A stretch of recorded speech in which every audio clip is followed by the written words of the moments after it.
están? Estamos nuevamente transmitiendo nuestro estudio de cada jueves del libro de Josué y hoy vamos a seguir con la segunda parte del tema que estamos viendo de cómo vivir la vida. Si se acuerdan, la semana pasada estuvimos analizando qué tipo de vida, la vida abundante que Cristo vino a ofrecernos. Vimos cómo la vivió Jesús estando aquí en la tierra en calidad de hombre.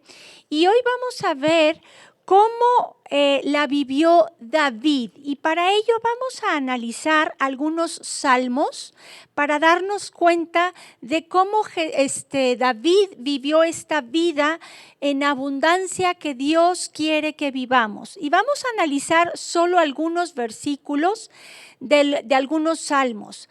Vamos al Salmo 27 y vamos a ver primero lo que dice el versículo 1, en donde vamos a ir viendo cómo David vivió esta vida en abundancia bajo la protección de Dios. Y dice el versículo 1 lo siguiente: Jehová es mi luz y mi salvación, ¿de quién temeré? Jehová es la fortaleza de mi vida, ¿de quién he de atemorizarme? Vemos en este primer versículo cómo la confianza de David estaba plenamente en el Señor. Él, si se acuerdan, pues estaba siendo perseguido por el rey Saúl, vivió cosas fuertes, vivió amenazas, vivió muchas cosas, pero él sabía cómo refugiarse en el Señor. Vean también lo que dicen los versos 4 y 5, dice: una cosa he demandado a Jehová, esta buscaré, que esté yo en la casa de Jehová todos los días de mi vida, para contemplar la hermosura de Jehová y para inquirir en su templo. Aquí vemos claramente que él lo que más anhelaba era estar en la presencia de Dios. Y de esto hablamos la semana pasada.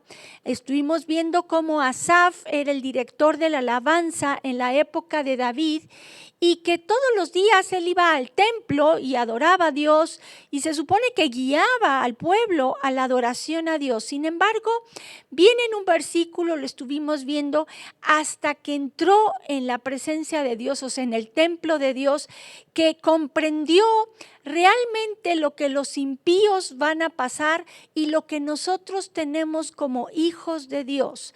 Estando con el Señor tenemos todo. Estando con el Señor no debemos de tener miedo. Y David sabía que si él buscaba al Señor en su presencia, él ahí iba a estar seguro, él iba a estar confiado y no iba a tener miedo de nada. Dice también el verso 5, porque él me esconderá en su tabernáculo en el día del mal, me ocultará en lo reservado de su morada, sobre una roca me pondrá en alto. Les platicaba yo también que ir a la presencia de Dios tiene que ser como ese refugio en el que tenemos que correr cuando nos sintamos tristes, angustiados, desesperados, desanimados, porque ahí en esa presencia, en ese refugio, tú vas a encontrar esa paz que sobrepasa todo entendimiento. El verso 13 y 14 también dice lo siguiente, y con esto concluye este salmo. Dice: hubiera yo desmayado si no creyese que veré la bondad de Jehová en la tierra de los vivientes. Aguarda Jehová, esfuérzate y aliéntese tu corazón, sí, espera a Jehová. En estos tiempos tan difíciles que estamos viviendo, la mejor manera de vivirla es buscando a Dios en su presencia, estando conectados con Él, sabiendo que Él tiene el control absoluto de nuestras vidas. Y así vivió David su vida. Vemos también en el Salmo 34, si me quieren acompañar, que él vivió la vida teniendo temor de Dios, y esto también es algo de suma importancia. Veamos lo que dice los versos 7 y luego el 9. Dice: el ángel de Jehová, que es Jesucristo, acampa alrededor de los que le temen y los defiende. Si tú eres un hijo de Dios, obviamente estoy seguro que tienes temor de Dios. Y aquí vemos cómo el ángel de Jehová, que es Jesucristo, nos va a guardar, nos va a proteger, nos va a defender. Y David sabía esto. Vemos también en el verso 9, dice: temed a Jehová vosotros sus santos, pues nada falta a los que le temen. Si tú eres hijo de Dios y temes a Dios, dice la Biblia que no hay justo que mendigue pan, y su descendencia que mendigue pan. Dios sabe exactamente lo que tú necesitas y en su tiempo Él te va a proveer todo lo que tú necesitas. A veces queremos todo ya de inmediato o cosas específicas, pero tenemos que aprender como el apóstol Pablo a tener contentamiento, tengamos mucho, tengamos poco, sabiendo que Dios tiene el control de nuestras vidas. Y una persona que tiene temor de Dios sabe que su confianza está en el Señor y porque nada le va a faltar. Vemos también el verso 11 que dice... Aquí David dice: venid hijos, oídme, el temor de Jehová os enseñaré. En Proverbios 8:13 dice que el temor de Dios es aborrecer el mal. Y aquí no está lejos de lo que dice ese proverbio con lo que David nos dice en el verso 12 al 14. Dice: ¿quién es el hombre que desea vida, que desea muchos días para ver el bien? Y dice el verso 13: guarda tu lengua del mal y tus labios de hablar engaño.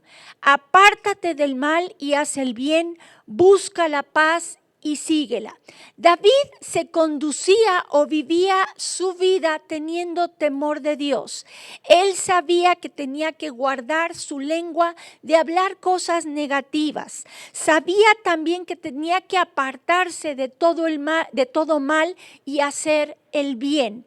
Entonces, tenemos que nosotros también aprender a vivir la vida abundante teniendo temor de Dios, aborreciendo lo que Dios aborrece, teniendo cuidado de lo que hablamos, teniendo cuidado también de nuestras acciones para que todas nuestras acciones alaben y glorifiquen a nuestro Dios. Y esto es hacer el bien, o sea, hacer cosas buenas para que le den gloria al único que se la merece. Y bueno, vemos también en el Salmo 51 que David es el salmo que hemos estado analizando varias veces, en donde David se arrepiente realmente delante de Dios de los pecados que había cometido, específicamente del pecado de adulterio y homicidio. Pero el versículo clave de todo ese salmo, si me quieren acompañar, solo vamos a leer un versículo que creo que es uno de los más importantes, es el versículo 17. Dice: los sacrificios de Dios son el espíritu quebrantado. Al corazón contrito y humillado no despreciarás tú, oh Dios.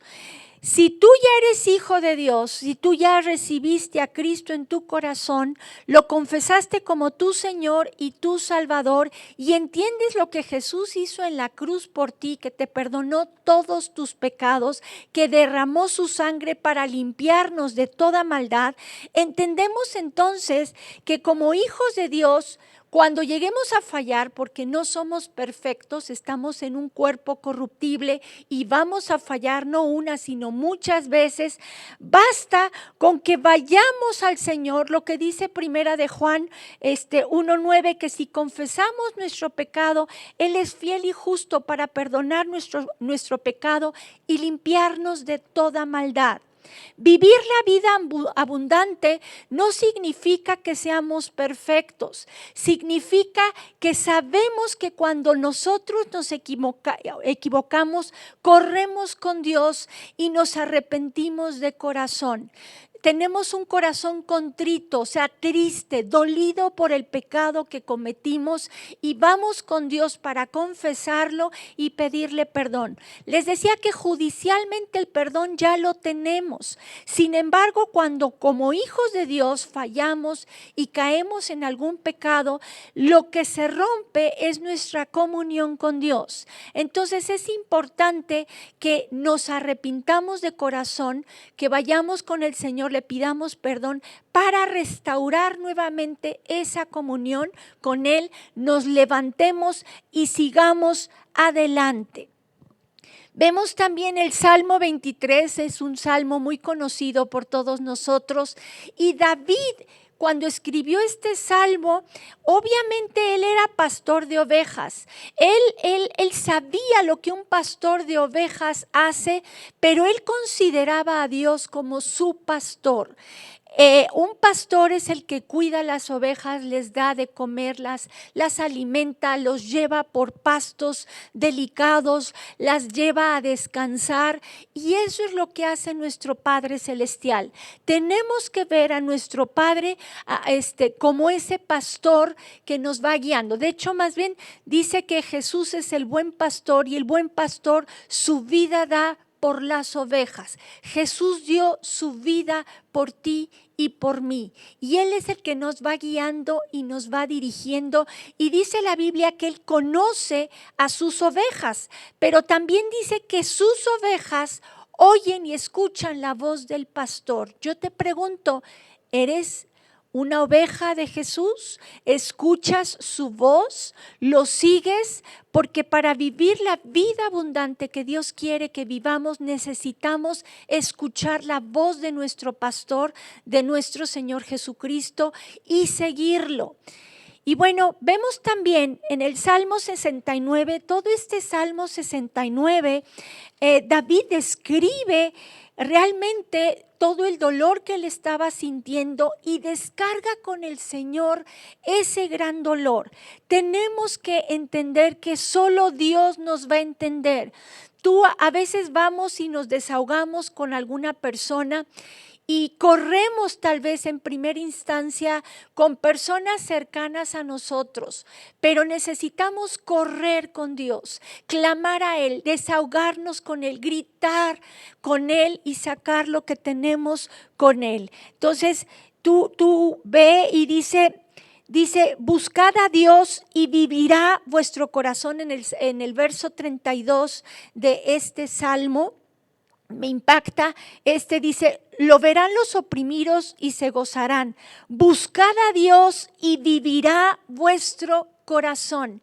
En nuestro corazón están los pensamientos, nuestros sentimientos, nuestras emociones, y es impresionante cómo aquí dice, ¿quieres que tu corazón viva, que viva en paz, que viva tranquilo? Entonces busca a Dios y entonces va a vivir tu corazón. Vemos también en el verso 33, porque Jehová oye a los menesterosos y no menosprecia a sus prisioneros. En otras palabras, vemos que Dios no menosprecia a los que lo necesitamos, y Él no va a permitir que estemos en esa prisión de amargura o de ansiedad en la que nos podamos encontrar. Pero de ahí la importancia de en momentos difíciles aprender a buscar a Dios. Y eso es lo que David hacía en todo momento, en las buenas y en las malas, él buscaba a Dios.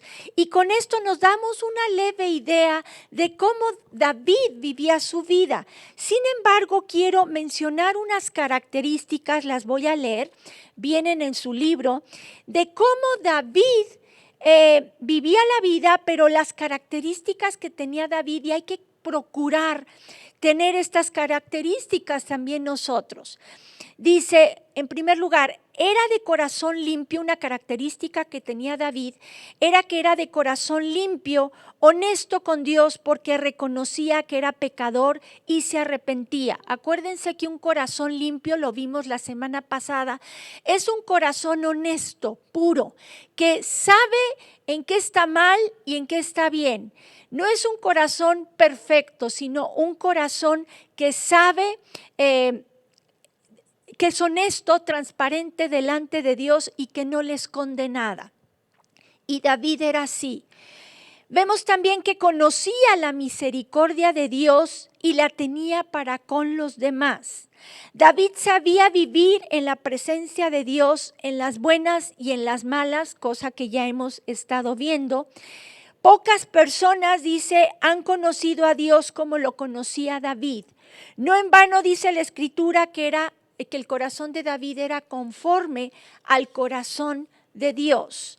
Otra característica que tenía David era que sabía descansar en Dios, confiaba en Dios plenamente, sabía cómo adorar a Dios, era agradecido. Tú ves los salmos y era agradecido con Dios, buscaba el bien de los demás y no su propio bien, era humilde, era prudente. A través de sus aflicciones aprendió a ser paciente, supo esperar en todo momento, tenía dominio propio al no pagar mal por mal, y me refiero aquí cuando Saúl lo perseguía, no pagaba mal por mal. Sabía reconocer y respetar a su autoridad. Y dice por último, amó a sus enemigos, y esto también con relación a Saúl, que se convirtió en un amigo, en un enemigo acérrimo que lo estuvo persiguiendo. Entonces vemos que David vivió esa vida abundante. Sin embargo, hubo una etapa oscura en su vida en donde fue que cayó en adulterio y fue que cayó en homicidio. Y bueno, vamos a analizar a lo largo de este libro, en esta lección, 5 impedimentos que hay que no nos permiten vivir esa vida abundante que Dios nos ofrece. Obviamente el pecado nos impide vivir esa vida en abundancia. Y vamos a ver, aprovechando que estuvimos analizando a David, vamos a ver esa etapa oscura en la vida de David que le impidió vivir la vida abundante. Y la raíz de eso fue que estuvo de ocioso. La ociosidad impide vivir esa vida abundante. ¿Por qué? Porque cuando tú estás de ocioso, la ociosidad es un campo fértil para que el enemigo nos pueda tentar y nos pueda desviar. Y para esto quiero que vayamos a Segunda de Samuel, capítulo 11, versículos del 1 al 4. Primera de Samuel, capítulo 11, versículos del 1 al 4. Vean lo que dice. Dice, después subió Naas amonita. No, espérense tantito. Segunda de Samuel, capítulo 11, discúlpenme. Segunda de Samuel, capítulo 11, versos 1 al 4, Dice, aconteció al año siguiente, en el tiempo que salen los reyes a la guerra, que David envió a Joab y con él a sus siervos y a todo Israel y destruyeron a los amonitas y sitiaron a Rabá. Y subrayen en sus Biblias, pero David se quedó en Jerusalén. Era un tiempo en el que los reyes salían a la guerra y David no salió a la guerra. David le dio flojera ir y se quedó en su casa. Y vean lo que dice después. Verso 2. Dice, y sucedió un día al caer la tarde que se levantó David de su lecho y se paseaba sobre el terrado de la casa real y vio desde el terrado a una mujer que se estaba bañando, la cual era muy hermosa. Ahorita le seguimos. Dice aquí en primer lugar que un día al caer la tarde, o sea, ya era tarde y él apenas estaba levantando. ¿Qué estaba haciendo? Estaba echadote sin hacer nada, estaba dormido. Se levanta, se va ahí al terrado a pasearse y es cuando Satanás le presenta la tentación y él cae. Y dice verso 3, envió David a preguntar por aquella mujer y le dijeron, aquella es Betsabé, hija de Eliam, mujer de Urías Heteo. Y envió David mensajeros y la tomó y vino a él y él durmió con ella. Luego ella se purificó de su inmundicia y se volvió a su casa. Esto es esta parte es, digamos, el lado oscuro de David. Quisiéramos poder arrancar esta página y decir, esto no lo vivió David. Sin embargo, a mí me impacta que en la Biblia se contenga las cosas buenas que hizo David, pero también los errores que cometió. Y esto se escribió para nosotros, para que nos dé ejemplo la palabra de Dios, que aunque tú seas una gran persona, aunque tú le estés echando ganas, todos podemos llegar a fallar. Todos podemos caer en algún pecado. Y en este caso, lo que originó este pecado fue la ociosidad. En este tiempo, David no vivió esa vida en abundancia. Vemos que el haber caído en adulterio, eso lo llevó después también a cometer homicidio en contra de Urías Heteo, porque mandó matar a Urías Heteo, lo pusieron al frente de la batalla para que él muriera, porque se enteró que Betsabé estaba embarazada. Como consecuencia de esto, él casi un año no se arrepintió de su pecado. Dice que sus huesos se fueron envejeciendo, él enfermó también, su cuerpo se sentía mal, no tenía paz en su corazón. Yo creo que todo ese tiempo no buscó a Dios como debió haberlo buscado y ponerse a cuentas con él. Fue hasta que el profeta Natán lo confronta que se arrepiente y es cuando escribió el Salmo 51, que ya lo mencionamos. Entonces vemos que algo que nos impide vivir la vida en abundancia obviamente es el pecado en general, pero en este caso estamos hablando de la ociosidad. Y la ociosidad es, como les decía, un campo fértil para el enemigo, para que él nos pueda poner una tentación y como estamos débiles, no podemos decirle no a la tentación. David no pudo correr como José cuando la esposa de Potifar quería tener relaciones con él. Ahí José, porque estaba bien agarrado de Dios, fue que pudo echarse a correr y decirle no al pecado. La ociosidad es cuando tú no haces las cosas que tienes que hacer en el tiempo en que lo tienes que hacer. David tenía que ir a la guerra y no fue a la guerra y se quedó en el palacio sin hacer nada. Esta pandemia ha traído cosas buenas, pero también tenemos que tener mucho cuidado porque las redes sociales, todo lo que puedes buscar en internet está tremendo y nuestros hijos tienen acceso para buscar cualquier cosa fácilmente.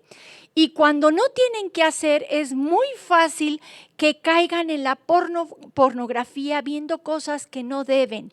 Entonces es importante que como padres los estemos checando y si los vemos de ociosos, hacer algo con ellos, encargarles cosas para que no sean un blanco fácil del enemigo. Y bueno, esto a grandes pasos es algo que impide que vivamos esa vida en abundancia. Tenemos también otro gran problema que muchos hijos de Dios tienen, que es la religiosidad. Y de esto voy a hablar un poco más extenso, porque yo he visto a muchas personas que al principio le echaban muchas ganas en el Señor y luego como que se van alejando, empiezan a sentir un agotamiento espiritual porque ya como que ya se cansan o se aburren de buscar a Dios. Y la raíz es porque no conocen realmente a Dios. El pueblo de Israel cuando salió de Egipto vivió, yo puedo decir, la vida que Dios les estaba ofreciendo, pero de una manera religiosa. Y van a entender por qué. La palabra religiosidad proviene del griego treskos y significa preocuparnos más por cuidar el aspecto externo del servicio divino que la comunión con Dios. Y esto es algo tremendo porque los religiosos creen que deben ganarse el favor de Dios por medio de sus obras. Y al hacer esto están como que excluyendo el sacrificio que Jesús hizo por ellos. Yo me acuerdo que yo mucho tiempo caí en religiosidad, en una religiosidad espantosa, en donde yo realmente servía al Señor para ganarme el favor de Dios, para que me amara más. Es una tontería pensar eso, que si tú vas a hacer cosas buenas, Dios te va a amar más. El amor de Dios no cambia. Él te ama ayer, hoy y siempre de la misma manera. ¿Por qué? Porque su esencia es amor. No dice la Biblia que Dios es amor y Él no ama con límites. Su amor es ilimitado y no no depende de lo que tú hagas o de lo que hagas o dejes de hacer. Y los religiosos tristemente buscan agradar a Dios a través de sus obras para ganarse el favor de Dios. Y esto es algo que debemos de tener cuidado. ¿Por qué Jesús, cuando estuvo aquí en calidad de hombre, le tiró tan duro a los religiosos de su época? Y me refiero a los escribas y a los fariseos. Vemos, por ejemplo, en Mateo 23, que en todo ese capítulo 7 veces Jesús les dice a los escribas y a los fariseos que eran hipócritas. Una persona hipócrita es la que aparenta ser algo que realmente no es. Por fuera muestra algo, pero por dentro es otra cosa. En ese Salmo 23 dice que eran como sepulcros blanqueados, que por fuera mostraban algo que estaban bien y todo, pero por dentro eran huesos secos, que no había un cambio en sus vidas. Vemos también que en ese mismo capítulo dice que ponían cargas muy pesadas. Yo me acuerdo cuando yo estaba en esta etapa de religiosa, que yo ponía cargas muy pesadas a mis hijos. Todo era no puedes ver la televisión, no puedes ver esto, no puedes tener esto, no puedes tener aquello. Los juguetes ciertamente hay juguetes que no conviene que tengan nuestros hijos, sobre todo si tienen alguna relación con lo oculto, pero caímos en una exageración tremenda, al grado que esa religiosidad que yo viví hizo que en vez de que mis hijos se acercaran a Dios, quisieran salir por patas, o sea, no querían saber nada del cristianismo por esas cargas pesadas que nosotros les poníamos. Entonces es importante entender que el cristianismo no es una serie de obligaciones o restricciones. Tú haces o dejas de hacer por convicción.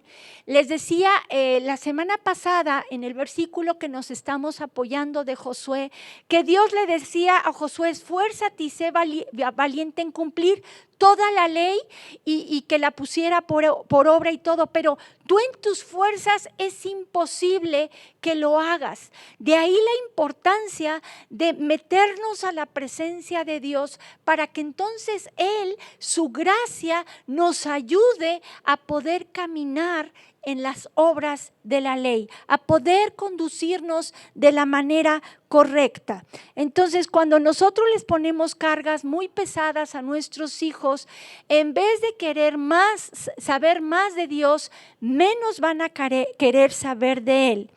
Vemos también en Mateo 23 que dice la Biblia que ellos decían cosas pero no las hacían. No eran hacedores de la palabra de Dios. Como padres, ¿quieres que tus hijos sigan a Jesucristo? Dales un ejemplo de vida. Que tu testimonio hable más que 1000 palabras. Ellos aprenden de lo que te ven hacer a ti. Entonces, de ahí la importancia que nosotros les demos un buen ejemplo a nuestros hijos de cómo hay que vivir la vida cristiana, pero por amor y no por obligación. Vemos también que los religiosos tienden a ser muy legalistas. Con lupa pueden, examinan la vida de las personas y pueden decir las cosas malas que hacen y tienden a señalar a los demás. Por ejemplo, vemos cómo Jesús, le traen a Jesús a una mujer que cayó en el acto mismo del adulterio. Yo me pregunto qué estaban haciendo para cacharla en el acto mismo. Y otra cosa, ¿por qué solo le trajeron a la mujer y no le trajeron al adúltero? Porque en la ley decía que los dos eran dignos de ser apedreados, sin embargo solo le llevaron a la mujer, la acusaron, la señalaron y ahí Jesús nos muestra lo que es la misericordia. Él, cuando ya estaba a solas con ella, le dijo, yo tampoco te condeno, ve y no peques más. Aquí vemos misericordia y verdad. Entonces vemos que la vida religiosa es vivirla de una manera en general, de manera hipócrita, en donde tú tratas de cambiar por fuera. De hecho, las religiones lo que hacen es cambiar tu conducta externa, pero tu conducta interna sigue igual y así estaba el pueblo de Israel cuando salió de Egipto.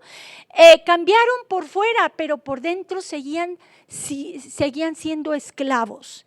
Vemos también, vayan por favor a Mateo capítulo 16, porque aquí Jesús les dice a sus discípulos, guárdense de la levadura de los fariseos. Y tú dices, bueno, ¿y eso qué es?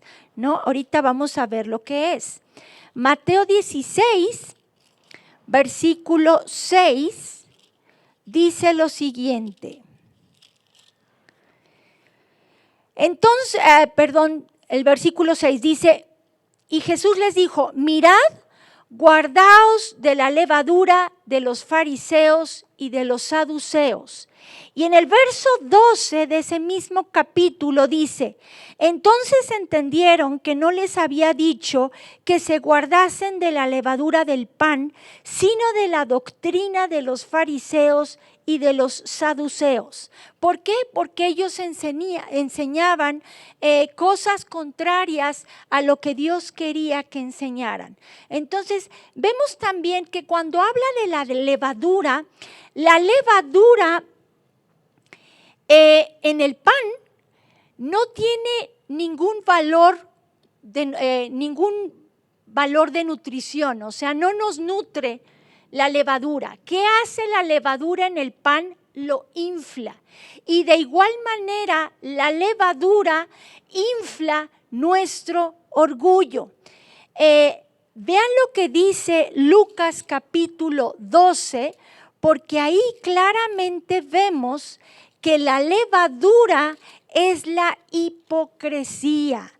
Y la hipocresía es cuando tú muestras una cara. ¿Qué les dije? Lucas 12, versículo 1. Muestras una cara, pero por dentro ya estás pensando en cosas que a Dios no le agradan. Lucas 12:1 dice lo siguiente. Dice, en esto juntándose por millares la multitud, tanto que unos a otros se atropellaban, comenzó a decir a sus discípulos primeramente, guardaos de la levadura de los fariseos. ¿Y qué dice después? Que es la hipocresía. Los escribas y los fariseos les gustaba que la gente los viera, les echaran flores, los engrandecieran, y ellos, como quien dice, le robaban la gloria a Dios al ellos buscar esos elogios de la gente. Sin embargo, vemos que es importante entender que Dios quiere que vivamos la vida en abundancia, teniendo un celo de Dios, ahorita lo vamos a ver, pero con discernimiento, no de una manera equivocada, porque esto es lo que nos puede llevar a la religiosidad.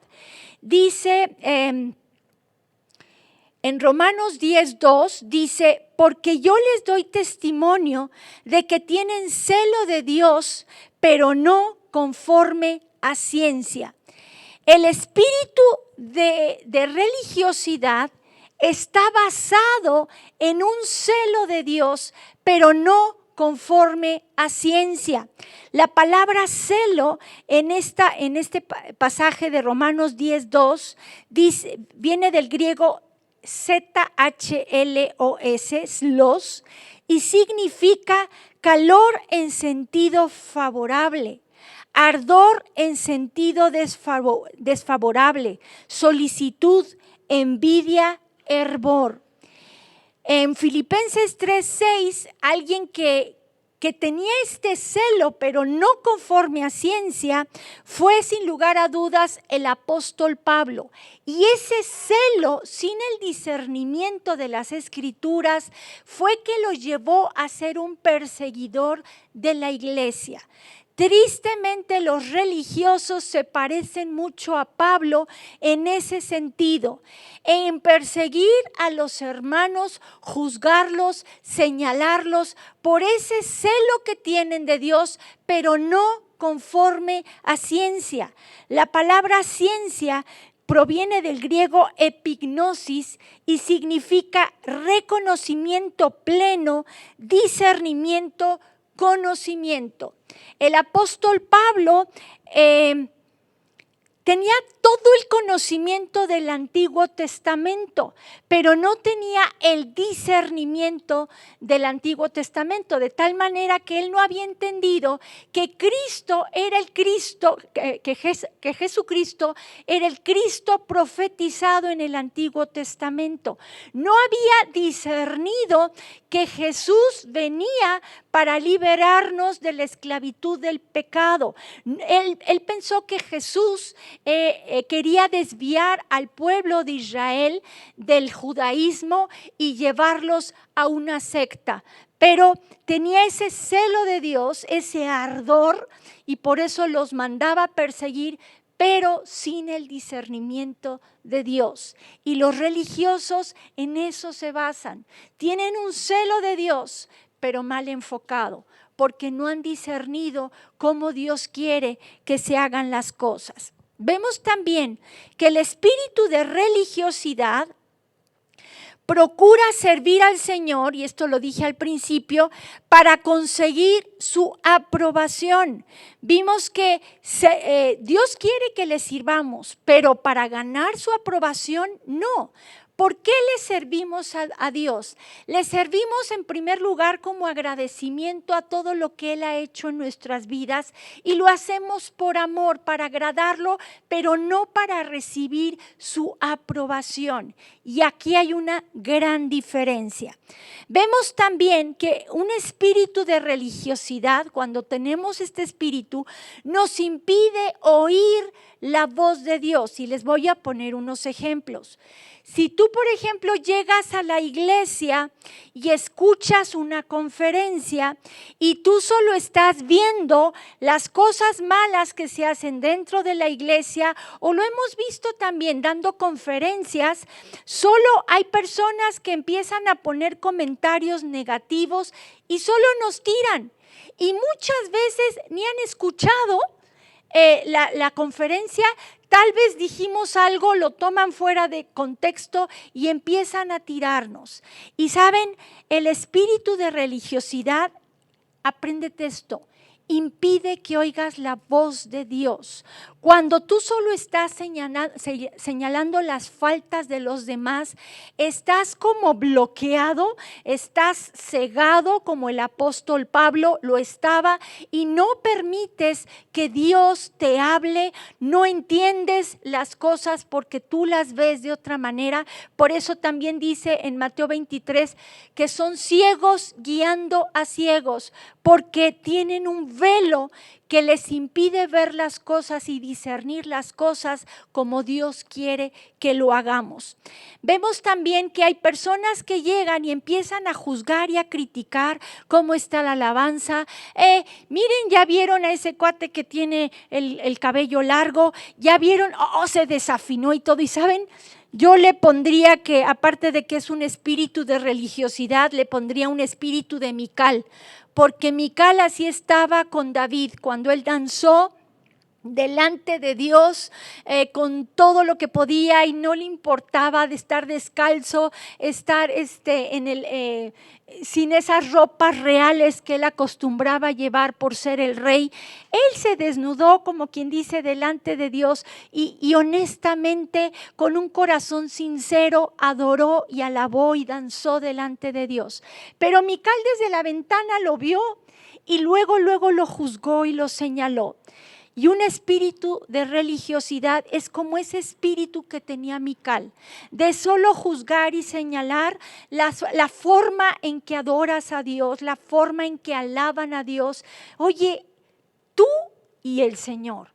Los demás, la adoración yo siento que es una manera personal de darle la gloria a Dios, de darle las gracias a Dios. Puede ser cantando, puede estar postrado ahí durante la alabanza o en tu casa cuando escuchas la alabanza. Es una manera muy personal de buscar a Dios. Entonces no señales, ni juzgues, ni critiques la forma en que otros lo hacen, porque Dios lo que ve es el corazón, no tanto la forma y cuánta cosa, sino que Dios ve nuestro corazón. Vemos también que el espíritu de religiosidad basa su obra principalmente en el temor y en el orgullo. El temor, el cimiento del temor, en este caso es la culpa. Y el cimiento del orgullo es el legalismo. Voy a explicar esto. Los religiosos tienen tanto miedo de fallarle a Dios que cuando llegan a fallarle tienen una culpa que los puede llevar incluso a la depresión. Yo años viví así. Cuando le llegaba a fallar al Señor me sentía de lo peor, una cucaracha aplastada, sin entender la gracia de Dios, la gracia y la misericordia de Dios. Tenemos un Dios que sabe que le vamos a fallar. Y lo único que necesitamos hacer es acudir con Él, como lo hizo David, desahogarnos con Él, pedirle perdón y borrón y cuenta nueva. En ese momento levántate y sigue adelante porque Dios ya te perdonó.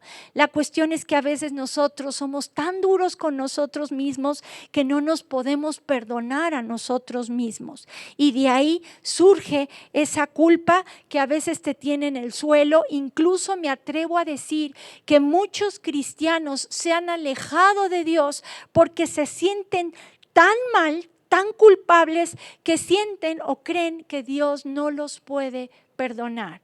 Así yo estaba. Muchas veces yo pensé, no, este pecado ya Dios no me lo puede perdonar. Y el único pecado que dice la Biblia que es imperdonable es la blasfemia contra el Espíritu Santo. Y te digo algo, un hijo de Dios no puede cometer ese pecado, porque la salvación no se pierde. Entonces no puedes cometer ese pecado.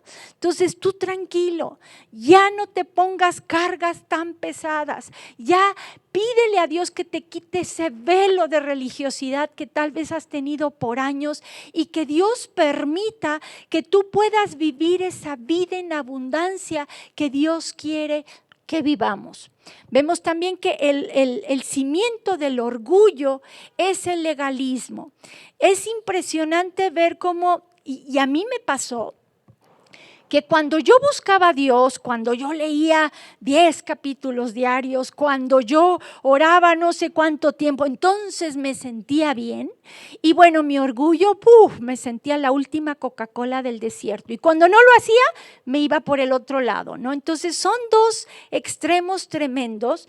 Y bueno, el mejor ejemplo que encuentro en vamos a Lucas capítulo 18. Que dice lo siguiente, versículos 9 al 14.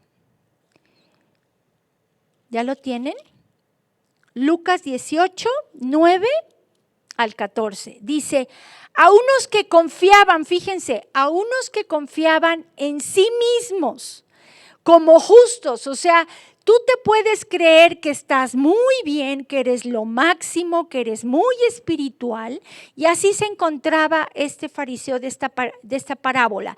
Dice, y menospreciaban a los otros. Dijo también esta parábola.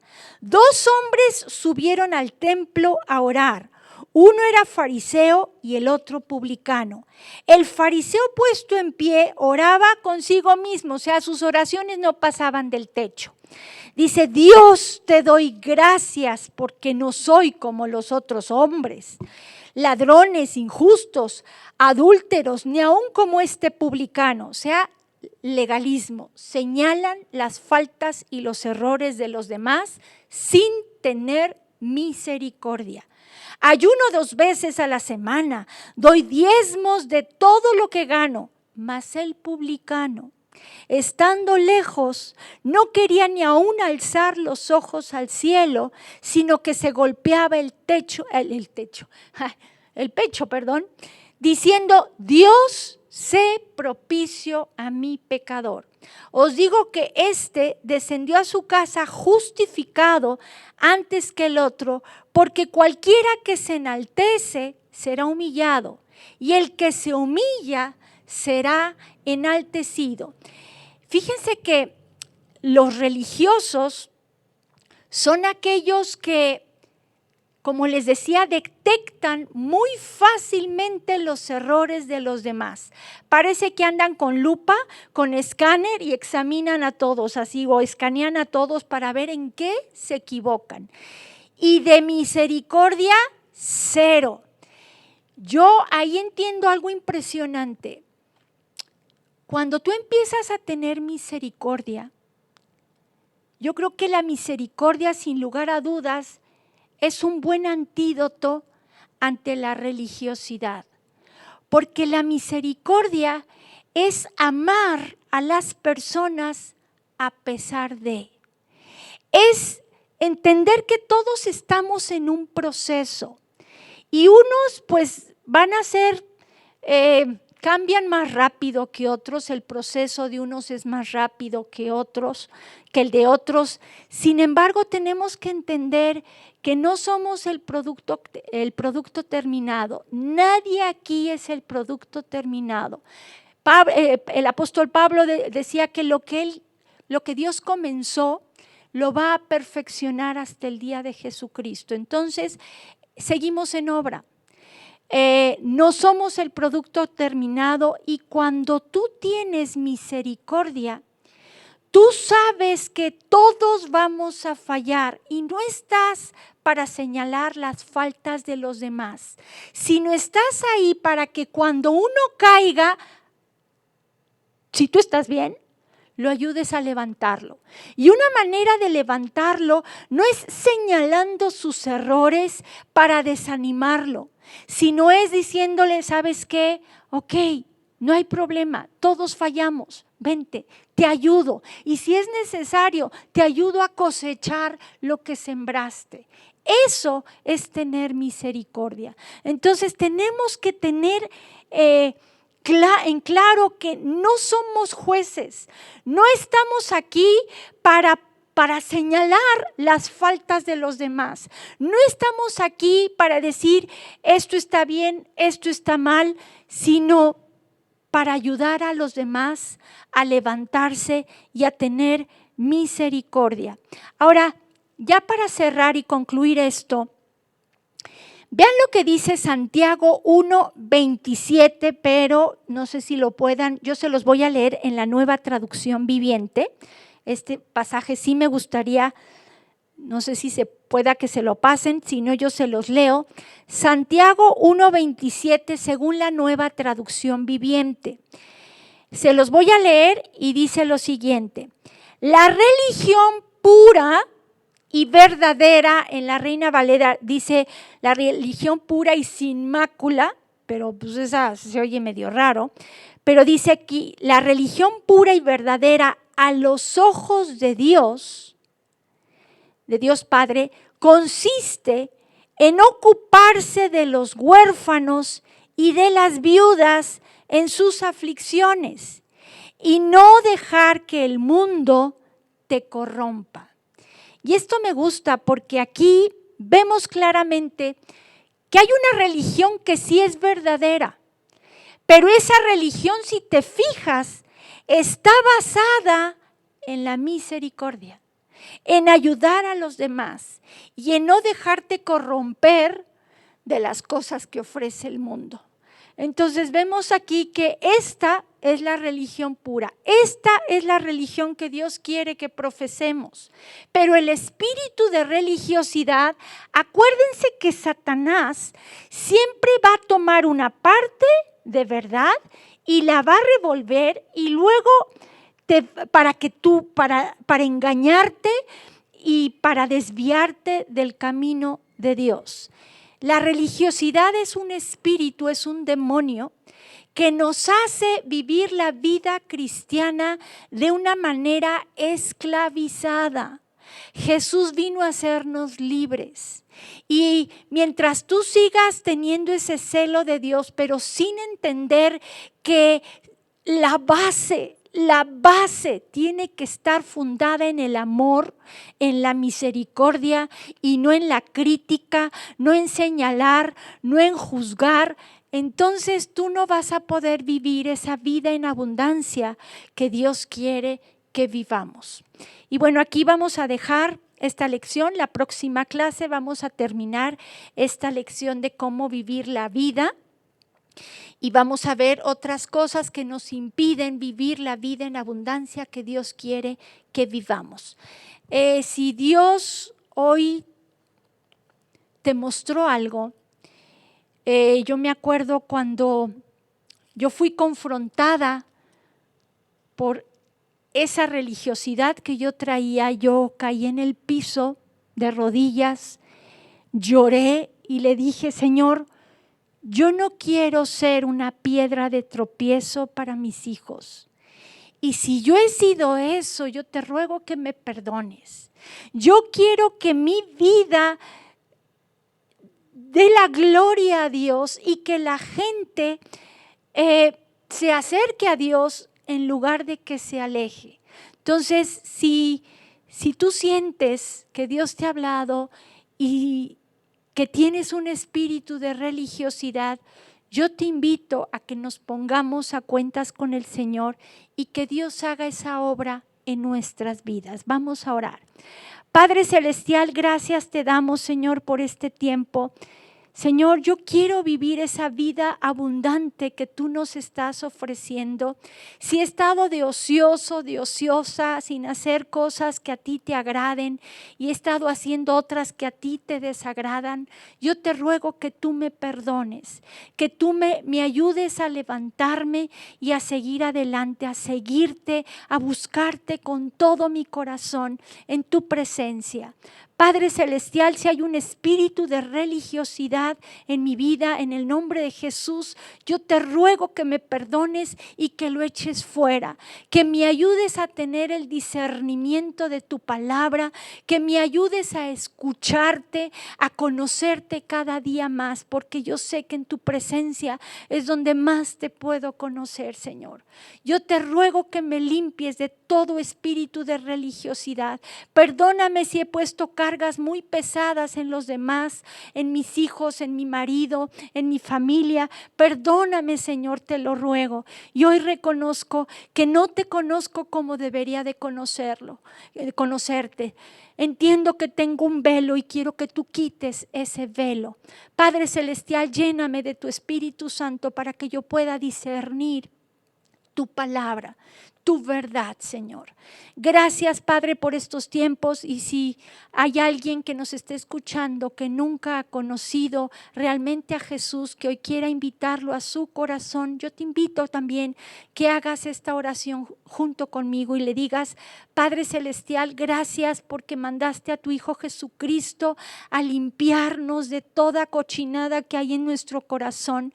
Gracias porque lo mandaste a pagar un castigo que nosotros nos merecíamos como pecadores.